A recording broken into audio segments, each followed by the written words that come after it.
Hello, this is Lawrence Bernstein, and in this video I'd like to show you a technique for reaching out to those prospects that are the most likely to want to buy your products and services. And this is a technique which was refined by one of the 20th century's best copywriters, most successful in terms of dollars actually brought in by his work, and his name was Mel Martin. And Mel Martin has been called the best copywriter you've never heard of because when he was hired by this man, guitar player and direct response publisher extraordinaire Marty Adelston, Marty actually kept Mel a secret for fear that he would be stolen away by his competitors. And so therefore Mel was working behind the scenes and cranking out direct mail pieces which were mailed in the hundreds of millions. You may have actually seen his famous fascination, What Never to Eat on an Airplane, which was responsible for hundreds of millions in business over the years. Well, before Mel was hired by Marty in the 1980s, he was writing space ads, much like this one you see right here, for golfers who were almost but not quite satisfied with their game and can't figure out what they're doing wrong. And this ad was inserted dozens and dozens of times into the New York Times and other major market newspapers by a division of the New York Times books called Quadrangle. And one of the things that Mel excelled at was beaconing out to the prospects for the books by identifying them in the headline. And you may remember David Ogilvy's maxim about headlines, and he said on average 5 times as many people read the headline as read the body copy. It follows that if you don't sell the product in the headline, you've wasted 90% of your money. And most of us today accept that as, you know, a basic direct response truth, that if we don't identify, we don't reach out to our target market, if we don't identify the major benefit right away, we've just wasted our advertising or wasted our, you know, whether it's pay-per-click or press advertising, infomercials, across the spectrum.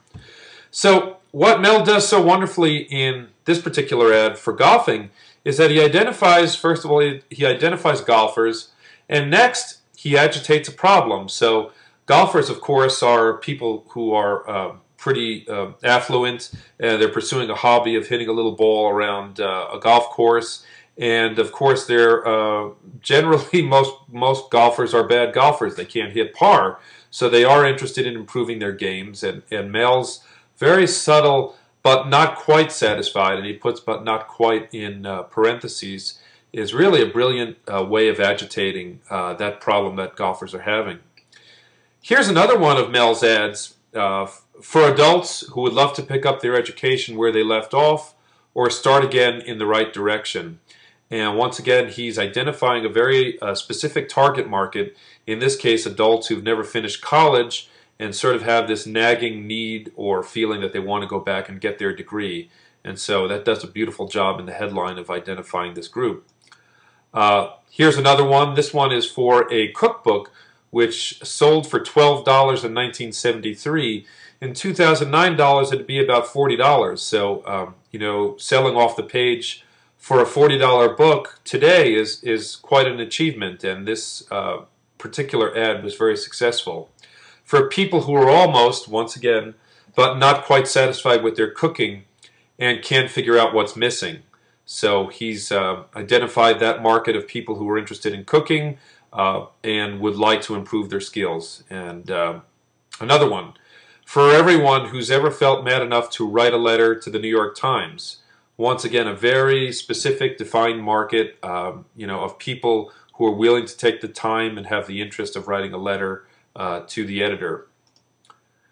And now I'd like to show you how you can adopt that same technique for a landing page. And once again, we're following the Ogilvy maxim here of hitting our target market or identifying the big benefit in the headline. So in this case, we have for people over 60 who are almost but not quite satisfied with their monthly incomes and are ready for a fun new money hobby.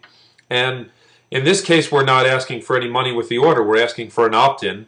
We also have a picture which is helping to facilitate the prospect identifying with and wanting to read the body copy and ultimately to fill in his or her name in the opt-in.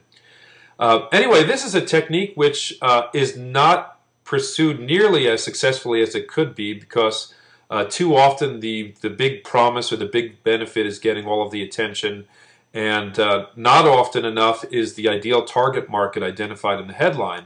And if we know the ideal target market, our chances of actually connecting with them and getting them to take that first step improves dramatically. Well, I hope that was of some interest for you, and that you can test out some landing pages or campaigns using this beacon technique, which, and I call it a beacon technique because it's just like a lighthouse which is beaconing to a ship in a dark sea. It's a way of connecting with your ideal prospect. So thanks for watching, and take care for now.